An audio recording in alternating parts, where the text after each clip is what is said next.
Hello everyone, welcome to Advanced Knowledge Systems and a warm welcome to AKS IAS Academy, and it offers examination coaching for UPSC CSE, State Public Service Commission, SSC Combined Graduate Level and CLAT examinations.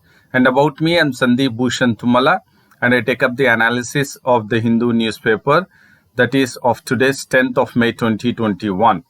And throughout my session, I would be emphasizing on the keywords and the key phrases, which will be very, very critical for UPSC prelims examinations. And we will be identifying the factual, analytical, and conceptual questions. And along with that, while you are into the mode of imbibing the keywords and the key phrases for the mains examinations. So your mains examinations would be very much precise and concise, and your answers in the mains you would score higher marks, and thereby this session at AKS IAS Academy will certainly help you to crack both the prelims as well as mains of 2021. And before we get into the DNA of the newspaper, we would be focusing at the quote of the day, and the quote of the day says that find an excuse to win. So do not find an excuse to move away from your goals, but find an excuse to win. That means you need to be determined to win or to have success.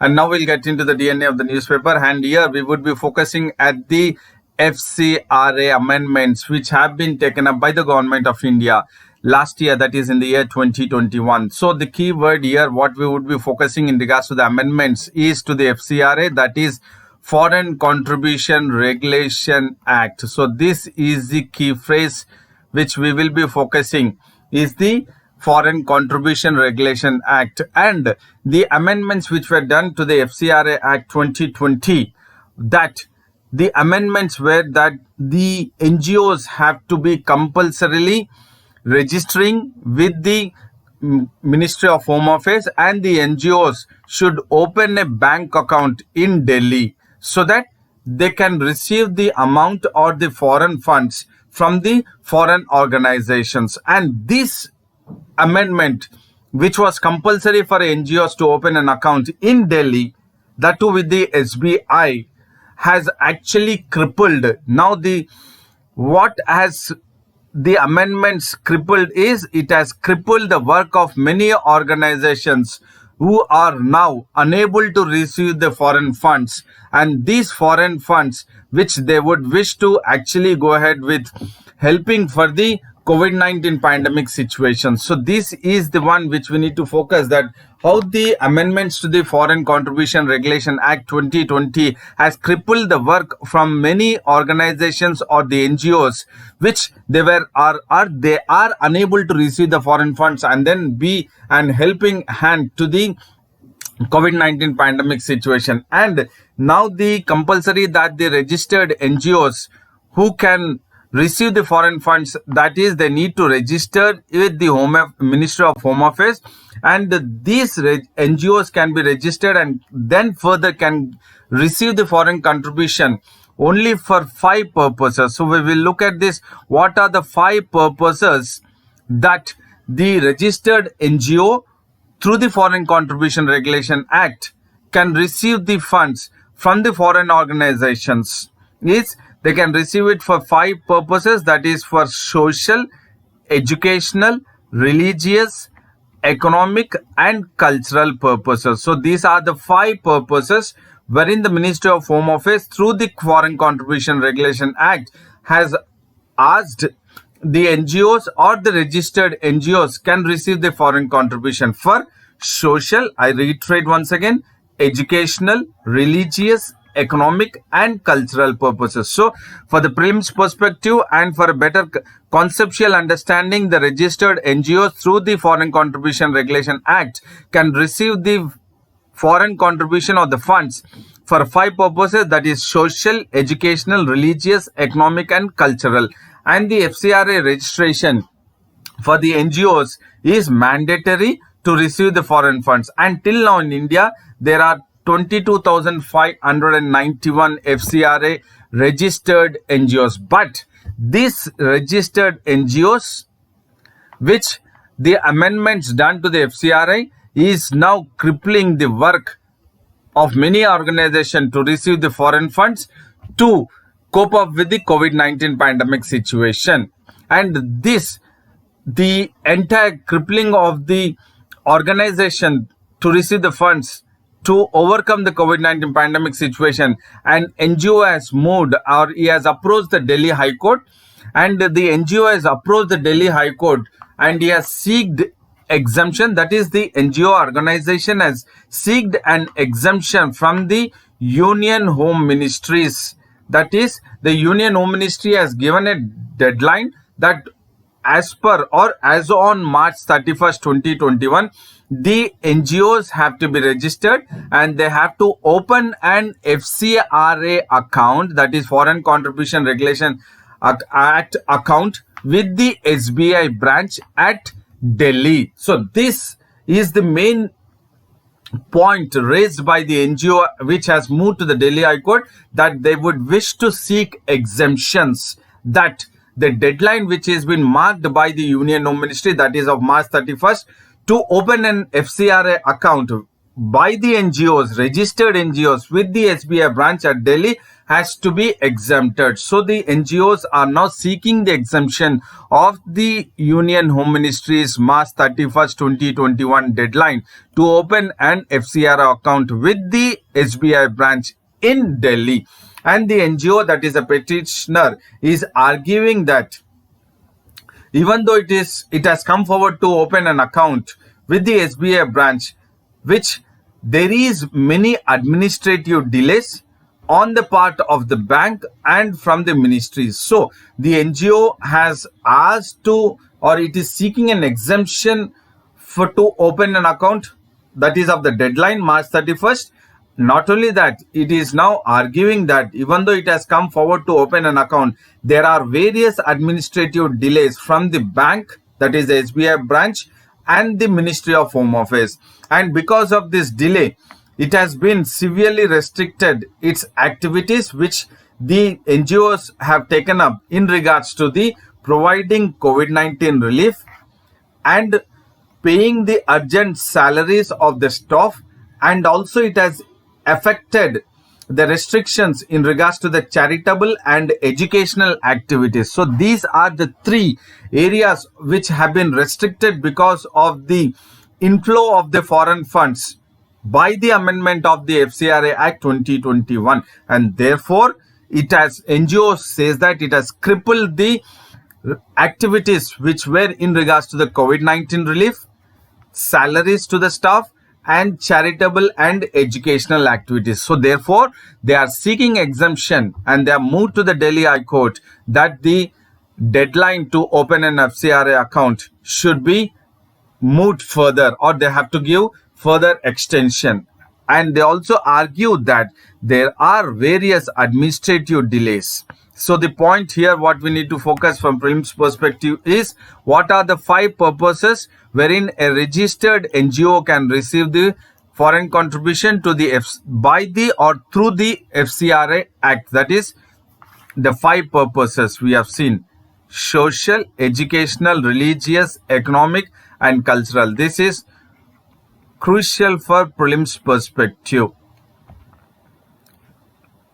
And the NGOs now, even though they have moved to the Delhi High Court, and the court has looked at this on May 7th, and it has issued a notice to the Ministry of Home Affairs to look into the Foreign Contribution Regulation Act, or in regards to the receiving of the foreign funds through the NGOs which are into the COVID-19 relief, and also in regards to the salaries, providing salaries to the staff, and charitable and educational activities. But still the NGOs continue to face the problems, because we have seen on May 6th, the National Disaster Management Authority, that is NDMA, has written to all the states to involve the NGOs, faith-based organizations, religious and social trust at the local level, so that they can handle the unprecedented COVID-19 crisis through receiving the foreign funds by the Foreign Contribution Regulation Act. So now, even though the National Disaster Management Authority has written a letter to all the states on May 6th, but still the NGOs are facing the problem to receive the foreign funds and then get into the mode of the handling the unprecedented COVID-19 crisis. So we need to again focus that which is the another organization or the authority which is again in the midst of writing a letter to the states to accept the NGOs, faith-based organization, religious and social trusts which are involved to handle the unprecedented COVID-19 crisis, that they should receive the foreign funds without any delay. So which is the one which has written a letter? It is the National Disaster Management Authority. So from mains perspective, what we need to focus is the Foreign Contribution Regulation Amendment Bill 2020. So this I have also focused in the past.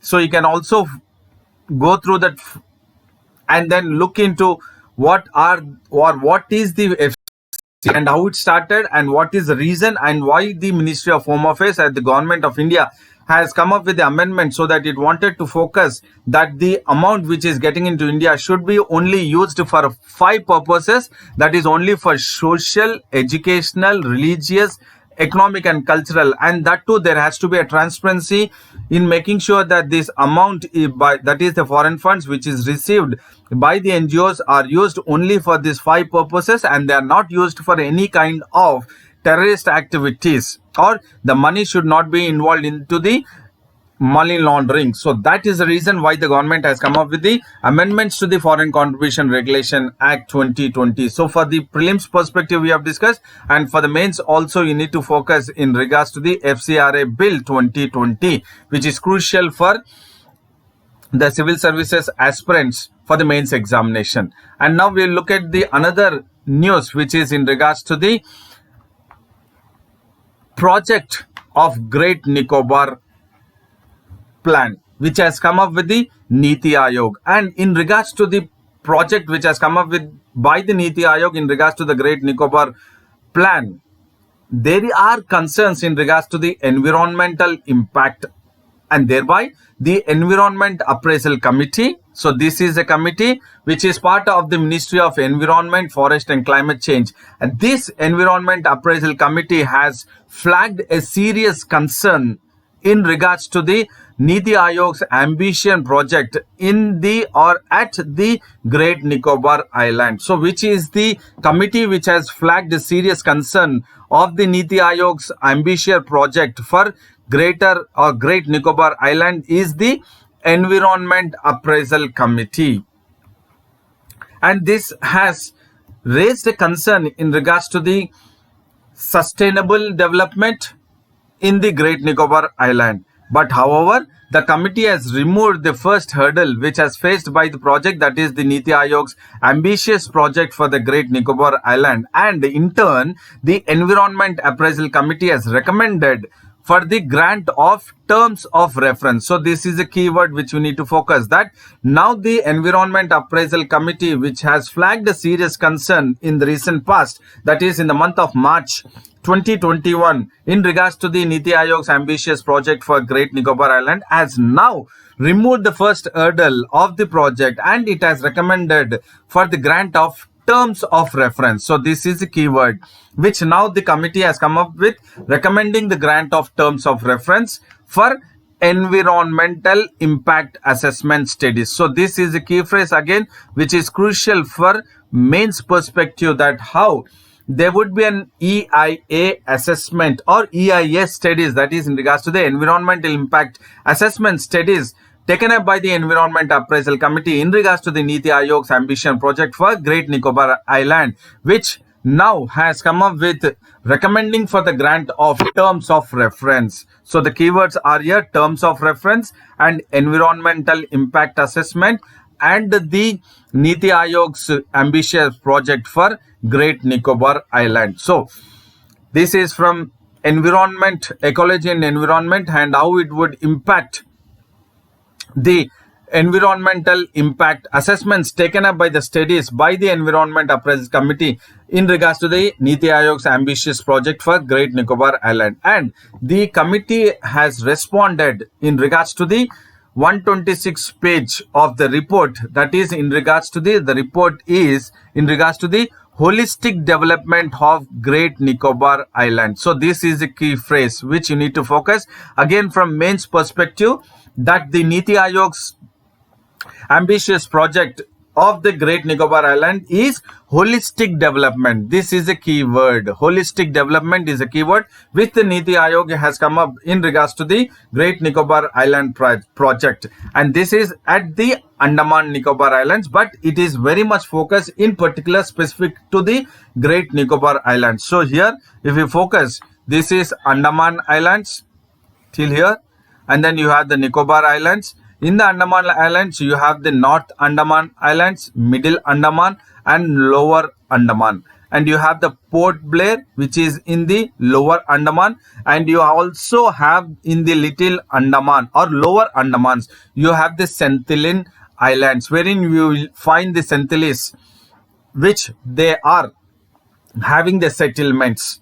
And further you have the Little Andaman. Further to or south to Little Andaman is the Nicobar Islands. You have the Car Nicobar, and then you have the Little Andaman and Great Nicobar. And the holistic development of Great Nicobar Island taken up by the Niti Aayog, which is an ambitious project, is in the Great Nicobar, this area. So the entire focus from geography also is that geography map based is that this is the area wherein the Niti Aayog has taken the holistic development or the ambitious project of the Great Nicobar Island. And this is taken up by the Niti Aayog, and the consulting agency is ICOM India Private Limited. So there could be a possibility from prelims perspective that this project is, that is the holistic development of Great Nicobar Island is taken up by which among the following? It is by the Niti Aayog, and the consulting agency is ICOM India Private Limited. And the proposal taken up by the Niti Aayog in regards to the holistic development of Great Nicobar Island in the Nicobar Islands includes international container transshipment terminal, and this project also includes the Greenfield International Airport, and then a power plant and a township complex. And this would spread across in the Great Nicobar Islands. It would spread all this, that is international container transship terminal, Greenfield International Airport, a power plant and a township complex spread over in the Great Nicobar in 166 square kilometer, and it would cost, that is the Niti Aayog ambitious project of holistic development of Great Nicobar Island will cost 75,000 crore. So again, this is from prelims perspective, that the project of the Niti Aayog, that is holistic development of Great Nicobar Islands in the Great Nicobar, includes international container transshipment terminal, a Greenfield International Airport, a power plant, a township complex with a cost of 75,000 crore. And we have focused this from geography map base, because based on the holistic development of Great Nicobar Island or the ambitious project of Niti Aayog in the Great Nicobar Island, there could be a question in regards to the geography map based or on the Andaman Nicobar Islands. So you have the Indira point here.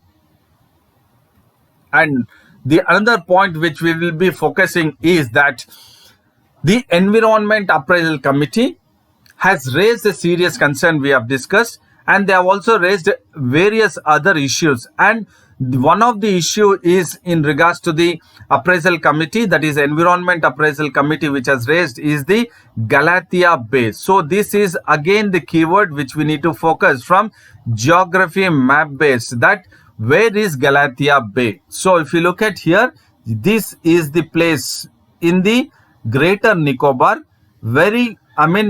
you have the Indira Point, the last mainland of India, Indira Point, and which is very close to that is you have the Galathea Bay. So the Environment Appraisal Committee has also raised additional issues at the Galathea Bay. So this is again important for prelims as well as geography and geography map based. And this is the ports at the site of port, and this Galathea Bay is the centerpiece of the ambitious Niti Aayog holistic development of Great Nicobar Island project. And the importance of the Galathea Bay is that it is an iconic nesting site in India for the giant leatherback.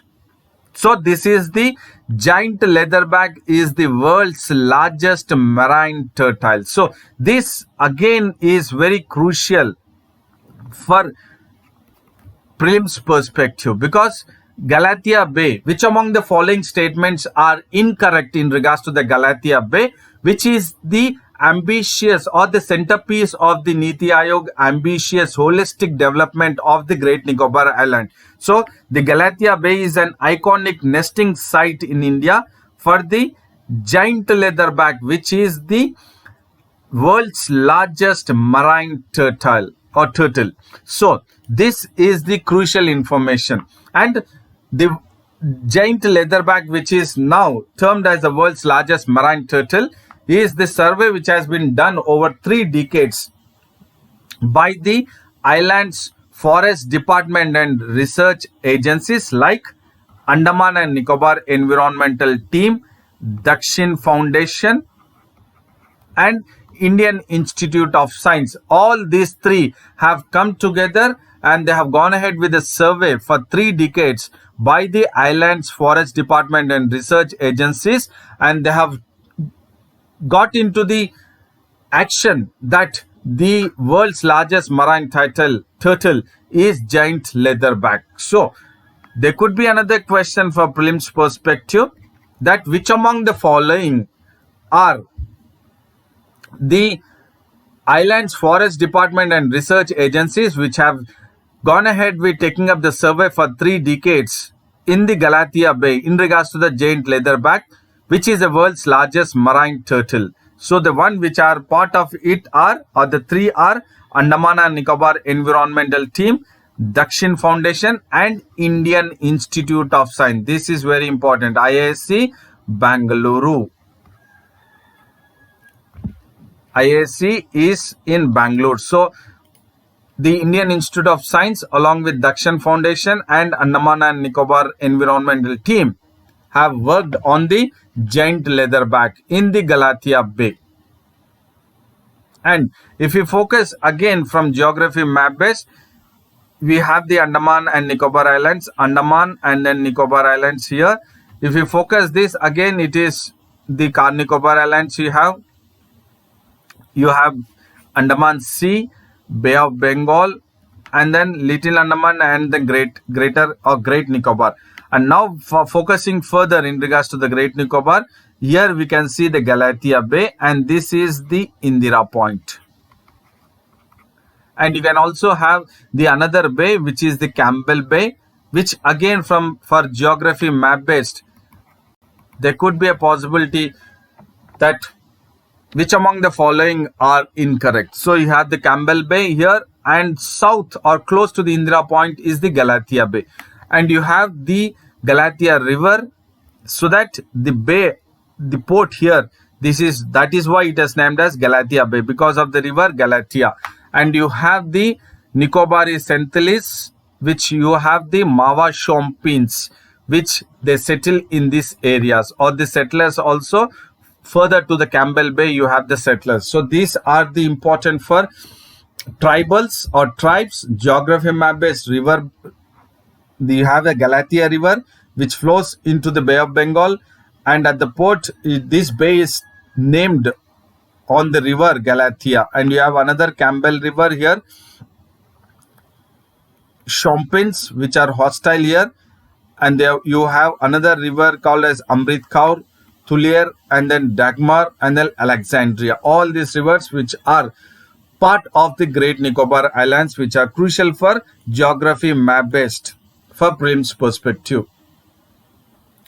And there is another news in regards to the rocket or the debris of the China rocket, that is the Long March rocket, which China has launched on April 29.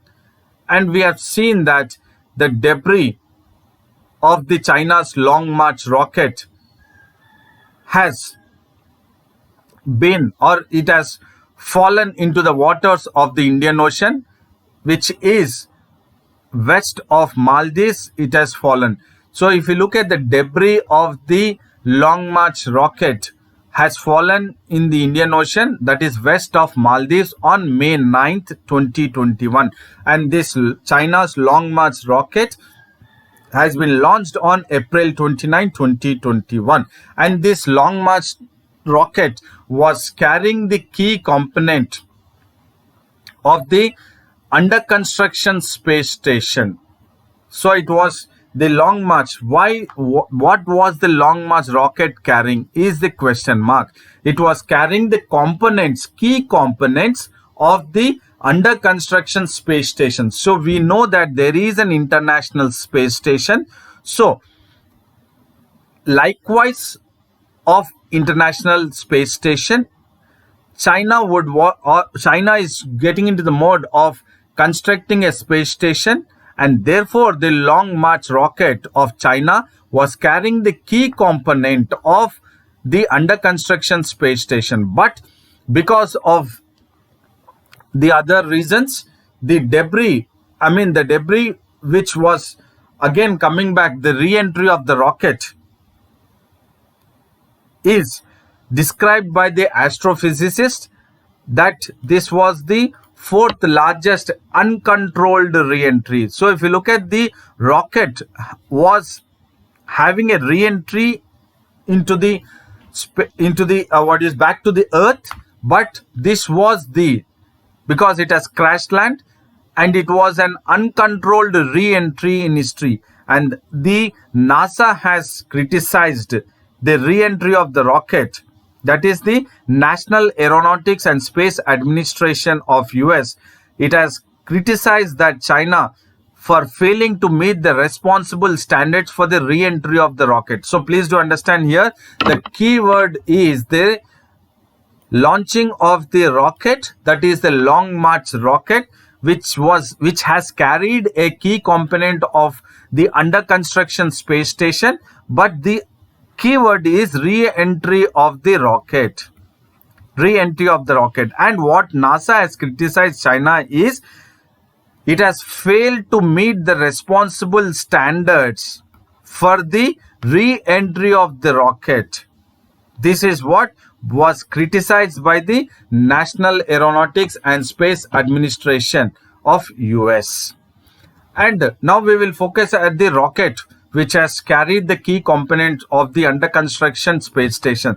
So the rocket is named as 5BY2 rocket, which is a Long March of China, and it was carrying the Tianhe, that is Heavenly Harmony. It is called as Heavenly Harmony, and it was carrying the module also. And this was the first of three key components. So the first of the three components which the Long March 5BY2 has carried for the construction of China's space station, and this will be completed by the end of 2022. And when we look at, it was carrying the Tianhe or the Heavenly Harmony. So if you look at the Tianhe or the Heavenly Harmony, this is the one which will manage and which will control. That is, it is the management and the control hub of the China space station, and this is called as Heavenly Palace or the Tiangong. So if you look at what the key component, which was the first of the three components which was carried by the Long March 5BY2 rocket for the under construction of China space station, is Tianhe or the Heavenly Harmony. And this Heavenly Harmony, which had the key components which would be the management and the control hub of the space station, that is China space station, or it is also called as Heavenly Palace. And the Long March 5BY2 rocket was launched on April 29, 2021 from Wenchang spacecraft launch site from an island, that is province of Henan or Hainan province. So this crucial information for prelims perspective, that the rocket, the name of the rocket which was launched, which carried the key components of the under construction of the Chinese space station, that is Tianhe or the Heavenly Harmony, is the Long March 5B Y2. It was launched on April 29, 2021 from the launch site called as Wenchang spacecraft launch site from a island or place called as island, that is province of Hainan. And the under construction of China space station will be the second after the ISS, that is International Space Station. And this China's space station is designed for a lifespan of 10 years, or it could last for 15 years or up till 2037. And after China, it is now Russia, which is also into the mode of coming up with the Russia space station. So definitely there is a rush for the having the country specific space station in the space. And now what is very crucial for the prelims perspective, as a civil servant aspirant, you need to focus is the debris. When we are talking of the debris, it is the space debris. Space debris. So how we need to handle the space debris. It is not only in regards to the space stations, but also in regards to the satellite, but also in regards to the various satellites which have been launched by many countries in the space. And there is a possibility that there is a life for this various satellites, and after the particular time period, these satellites are bound to be non-working, and there is a possibility that the non-working satellites would collide and there could be a space debris because of the satellites, various or the enormous satellites which have been launched by various countries for the various telecommunication or in regards to the space technology. And what is very important or the main critical point what the UPSC civil servant aspirant have to focus is how to handle the space debris. This is a crucial point which we need to focus to how to handle. That is why the NASA was saying that there has to be responsible standards, or the China has failed to meet the responsible standards for the re-entry of the rocket. Thereby, the space debris has caused a kind of panic across the globe. And as it was very close to waters, or it was in the waters very close to west of Maldives, and there was a concern that if it was hit or it was fallen onto the land, then there could be a mass destruction. And now we will focus in regards to a statement made by the NASA administration, Bill Nelson, and he has called for spacefaring nations. So this is the keyword. Please do understand, from mains perspective, please do try to focus on the keyword, focusing on the space debris, re-entry of the rocket, space debris. So the NASA administrator Bill Nelson has called for the spacefaring nations so that these spacefaring nations would minimize the risk of people and property on Earth for re-entries of space objects and maximize transparency regarding the operation of re-entry of space objects. So what is important for science and technology for the mains and prelims perspective is that we need to focus in regards to the space debris, spacefaring nations, minimize the risk of people and property on Earth of re-entries of space objects, and maximize the transparency regarding the re-entry of the rocket operations. So this is crucial information for civil services, both for mains and prelims, in regards to the science and technology. So the topic is space debris. Topic is space debris. So please focus from science and technology perspective, space debris, how we need to, or how the spacefaring spacefaring nations should come forward to minimize the risk to people and property and have maximum transparency regarding the re-entries of space objects operations. So I hope this was a very informative, knowledgeable and very critical information from both for mains and prelims. So I would say a thank you, a big thank you to all, a good luck to you all. Do maintain consistency, stick to your schedule and take care of your physical health and mental health. And do not forget to like the video, share the video, and also have access to the English medium YouTube channel of AKS IAS Academy, and also have access to the website and Telegram link of Advanced Knowledge System. And then see you again tomorrow with the daily news analysis at AKS IAS Academy. Till then, thank you, goodbye, and then take care.